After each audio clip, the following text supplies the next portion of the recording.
plus que tout. Vous savez, un amour ou l'amour que nous devons accorder à quelqu'un, si cela nous apporte des troubles au niveau de notre esprit, emmène la confusion et nous éloigne de Dieu, alors ce n'est pas un amour dont le Seigneur approuve à suffisance. Shalom, peuple de Dieu. Bienvenue dans ce nouvel épisode de notre podcast Prophète, je veux savoir. Aujourd'hui, nous allons développer un sujet très intéressant. Pourquoi certaines relations détruisent notre paix? Tout au long de cette vidéo, cette question sera élucidée de près. Avant de commencer, n'hésitez pas à vous abonner, à liker et activer la cloche de notification pour ne rien manquer des vidéos qui seront postées ici sur la chaîne chaque vendredi à 20h30.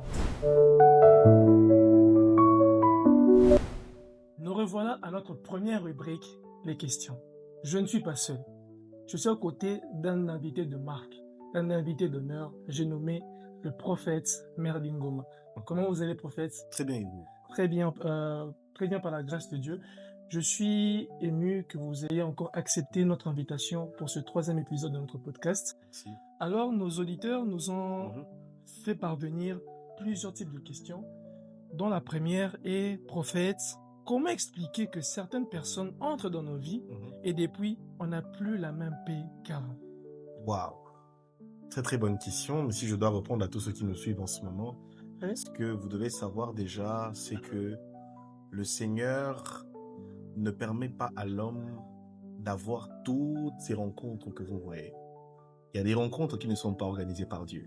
Ok. Vous devez savoir que la Bible est en train de dire une chose dans 1 Corinthiens chapitre 15, le verset 33, qui dit que les mauvaises compagnies corrompent les bonnes mœurs. Il y a des personnes qui entrent dans la vie des hommes comme des leçons, d'autres comme des épreuves, et encore d'autres comme des destinées. Ok. Maintenant, si une personne qui entre dans ta vie n'est pas porteur de la paix de Dieu, alors il ne peut pas te le transmettre. Il t'apportera confusion et problème. C'est pourquoi certaines relations qui te montrent déjà que tu n'es pas en paix. Parce que vous devez savoir que la paix est un fruit de l'esprit. Et si déjà la personne avec qui vous partagez une relation quelconque amicale ou dans tous les sens, ne sait pas au fait t'accorder une paix, alors c'était déjà un signal spirituel. Souvent, c'est un signal spirituel qui montre que cette personne n'est pas alignée avec Dieu dans sa volonté pour que tu sois bien. Ok, donc si je comprends bien, la paix est la plus importante. Exactement. Ok, passons à la deuxième question. Est-ce que c'est possible d'aimer quelqu'un sincèrement, mais que cette relation nous fasse plus de mal que de bien?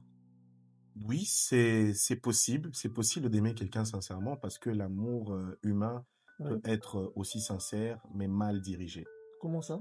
Je m'explique. La Bible est en train de parler d'un texte dans Proverbe 4, le 23, qui est en train de dire « Garde ton cœur plus que tout ». Vous savez, un amour ou l'amour que nous devons accorder à quelqu'un, si cela nous apporte des troubles au niveau de notre esprit, emmène la confusion et nous éloigne de Dieu, alors c'est pas un amour dont le Seigneur approuve à suffisance. Vous voyez un peu? Parce que ce que Dieu donne à l'homme a pour objectif d'emmener la paix. Là où il y a un manque de paix, alors c'est une preuve tangible que le Seigneur n'est pas dedans. Parce que tout ce qui te plonge dans la confusion et enlève ta paix, alors ce n'est pas une relation saine.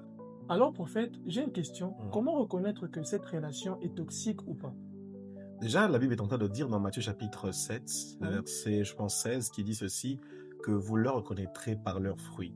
Chaque relation est porteur des fruits. Vous voyez? Si dans ta relation, tu sens que ça t'emmène les pleurs, ça t'emmène des douleurs, des confusions, alors ça ne vient pas de Dieu. Parce qu'une vraie relation que Dieu veut réellement pour un homme ou pour une femme doit d'abord être basée sur la paix. La paix n'est pas l'absence des problèmes. La paix, c'est vivre calme ou être, comment le dire d'ailleurs, même être en paix, être comme Jésus dans la barque même quand il y a des tempêtes. Avoir un repos en toi, une confiance qui vous permet, même quand il y a des troubles ou des choses qui ne vous permettent pas d'avancer, vous savez comment les régler pour avancer et atteindre votre objectif. Vous voyez un peu? Donc, ce que je peux dire à tous ceux qui nous suivent déjà en ce moment-ci, ce que vous devez savoir, c'est qu'il n'y aura pas absence de problème. Mais il ne faut pas qu'il y ait l'absence de la paix pendant les problèmes. Ok, je comprends. Je pense que c'est ça. Merci beaucoup. On va passer à la 3e question. Comment reconnaître une relation qui nous détruit sans qu'on s'en rende compte? Il y a plusieurs facteurs qui emmènent une relation à à être la base de la destruction. Tu peux constater, par exemple, il y a beaucoup d'angoisse et la peur pendant que tu vis cette relation. Il peut aussi avoir le fait que il y a un problème de confiance en soi. Il y a un problème où vous n'arrivez pas à régler les vrais problèmes ou à traiter les problèmes majeurs qui vous empêchent de vivre réellement ce qu'il faut. Il peut faire en sorte que vous n'êtes pas en train de vivre réellement la faveur de Dieu dans sa pluralité. Vous voyez un peu? Et ce sont des facteurs majeurs qui vous empêchent à avancer. Parce que je dis que toutes ces choses est juste l'issue d'une racine qu'on appelle la confusion. Or, Dieu ne veut pas que l'homme vive ces genres de choses. Si vous sentez et vous voyez que cela devient même la source du pourquoi vous souffrez, alors vous devez arrêter cela. Vous devez éradiquer cela de votre chemin. Sinon, prophète, j'ai une question. Que faire lorsqu'on se retrouve dans ce genre de situation? Alors, déjà, ce que je veux dire à quelqu'un, c'est que Dieu n'a jamais appelé l'homme à être souffreteux. Oh. Vous devez savoir que je vais même dire, ouvrir une parenthèse, le but même pourquoi ils disent la prière, parce que si Dieu peut tout faire par sa volonté, il n'a pas demandé à l'homme de prier. Des fois aussi, l'homme doit choisir. Le choix aussi vient de l'homme. C'est pourquoi on a le libre arbitre. Si tu sens que cette relation ne te permet justement pas de t'épanouir, alors il est mieux, comme dit Christ, de couper directement la main qui te fait souffrir maintenant et de la garder. Ok. Donc, je pense que c'est la meilleure manière de traiter le dossier, d'arrêter la chose que de continuer. Parce que le serpent que tu n'arrives pas à régler maintenant au jardin d'Éden, si tu le conserves, il deviendra le dragon de l'Apocalypse. Wow, c'est tellement fort. Je sais pas vous les amis, mais moi, j'en apprends tellement. Alors, nous allons passer à notre prochaine rubrique, au cœur du sujet. Nous voici à notre deuxième rubrique, au cœur du sujet. Prophète. La question est la suivante. Prophète, pourquoi certaines relations nous épuisent intérieurement au point de nous faire perdre notre paix? Parce que moi, ça m'est déjà arrivé de côtoyer des personnes qui, à chaque fois que je m'entretenais avec eux, je me sentais tellement épuisé, tellement vidé vraiment. En fait, maintenant, comment faire dans ce genre de situation? Parce que certaines relations sont des combats spirituels déguisés. C'est-à-dire? Que tout le monde n'a pas accès à ton cœur. Il y a des personnes qui ramènent dans des relations des blessures non guéries, des intentions de manipulation, et d'autres ont d'autres intentions même de te détruire inconsciemment. La Bible déclare dans le livre de Éphésiens chapitre 6, je pense le verset 14, qui dit ceci: nous n'avons pas à lutter contre la chair et le sang, mais contre les principautés, les esprits, tout ce qui va avec. Pourquoi j'en parle? Parce que vous devez savoir que là où tu peux penser que c'est un problème de sentiment, ça peut être un problème spirituel. Il y a des personnes dont nous côtoyons qui n'ont pas encore réglé le vrai problème, qui font en sorte que nous ayons des problèmes ensemble. Je donne un exemple très simple. Par exemple, toi et moi, nous sommes en train d'entretenir une bonne relation, mais au fil du temps, on est en train de mal se comprendre. C'est que je développe un comportement vis-à-vis de toi sans comprendre le pourquoi je ne t'aime plus. Souvent, ça peut aussi être un système spirituel qui me réclame à ne pas à tisser des bonnes relations avec tout le monde. Dans des moments de relations aussi amoureuses, il y a quelqu'un qui peut être avec toi, mais qui te fait tellement de mal et ne te comprend jamais. Vous n'avez pas le temps de discuter. Même quand vous parlez pour vous comprendre, c'est toujours compliqué. C'est un comportement qui vit dans son esprit, qui affecte son âme et qui dirige son corps à commencer à fonctionner de la manière dont lui-même ne veut pas en fait fonctionner. Je ne sais pas si c'est déjà arrivé de rencontrer des personnes qui disent « Je ne sais pas pourquoi je fais ça, mais je me bats tellement à arrêter telle manière de fonctionner. Parce qu'on me reproche de cette manière, mais je n'arrive pas. » Pourquoi? Ce sont des comportements qui peuvent être des comportements faramineux, mais qui commencent à faire en sorte que d'autres personnes subissent cela. Sinon, prophète, si on va dans votre logique, donc on dirait qu'on doit fermer notre cœur à toute personne qui viendra vers nous. Ce n'est pas que nous devons fermer les cœurs, mais nous devons demander au Seigneur de nous aider à savoir comment sélectionner les personnes qui doivent entrer dans notre vie. Vous savez, aujourd'hui, le problème avec les hommes, c'est que les hommes choisissent par sentiment, non par révélation. Chaque homme, je l'ai dit dès le départ, c'est qu'il y a des gens que nous rencontrons en chemin qui peuvent être des destinées, d'autres des épreuves et d'autres des leçons. Est-ce que tu veux que toute ta vie, que tu aies des leçons ou que tu vis avec des gens de la destinée? J'ai connu quelqu'un un jour qui avait une relation qui entretenait avec une sœur. Et cette personne, au fait, après qu'il ait commencé la relation avec la sœur, il s'était dit d'aller prier. Et quand il est temps d'aller prier, Dieu lui montre les problèmes qui allaient en découler de cette relation-là.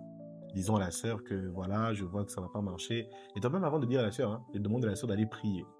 Et la sœur ramenait des visions contraires à ce que Dieu lui disait à ce frère-là. Et directement, le frère a pris l'initiative de dire à la sœur, non, je pense qu'on doit arrêter parce que ça ne va pas marcher. Quelque temps après, la sœur a créé beaucoup de problèmes au frère dans une église dans laquelle il était serviteur de Dieu. Et c'est les choses qu'il a vécues à l'église, c'est ce qu'il avait vu dans son rêve. Cela prouve à suffisance que Dieu parle quand nous demandons à Dieu de savoir ou de donner la direction qu'il faut pour là où nous devons atteindre comme destination avec quelqu'un. Vous savez, il y a des gens que vous devez rencontrer dans une saison pour vous établir. Il y a des gens aussi qui doivent vous apprendre des choses, mais il y a des gens qui doivent vous amener jusqu'à votre destination.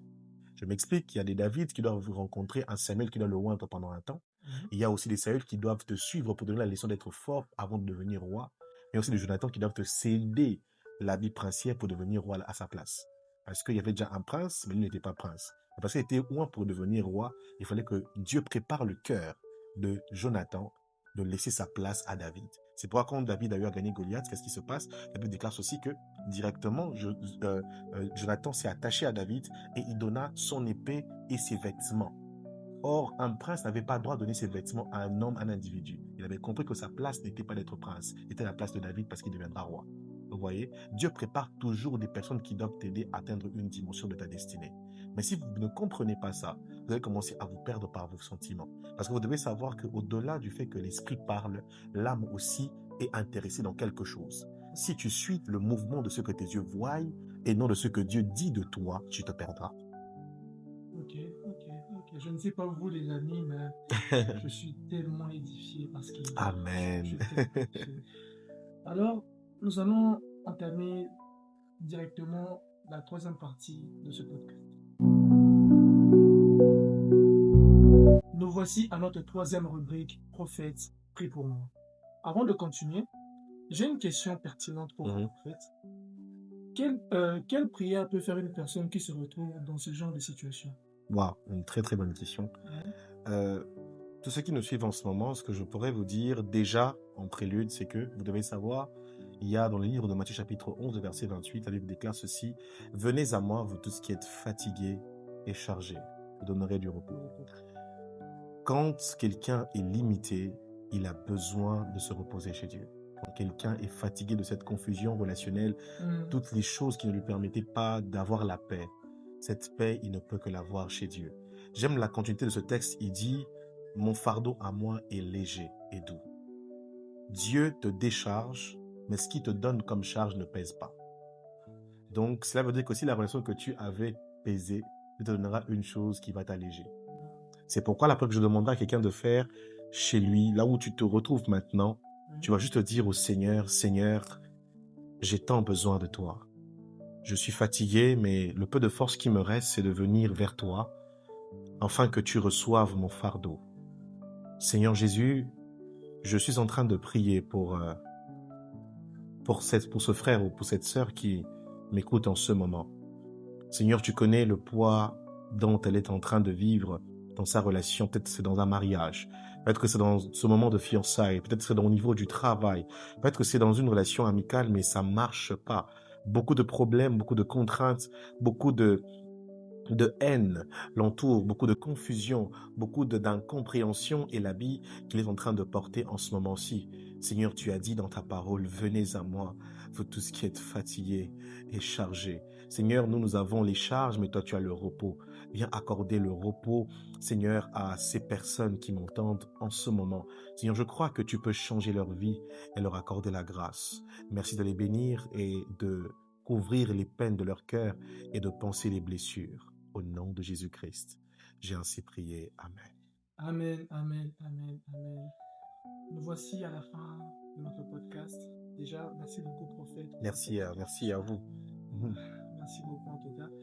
Nous voici arrivés à la fin. Merci d'avoir regardé cette vidéo. Si vous avez des questions, écrivez en commentaire et on vous répondra. Surtout, n'oubliez pas de vous abonner, de liker et d'activer la cloche de notification. Et grâce. Dieu bénisse.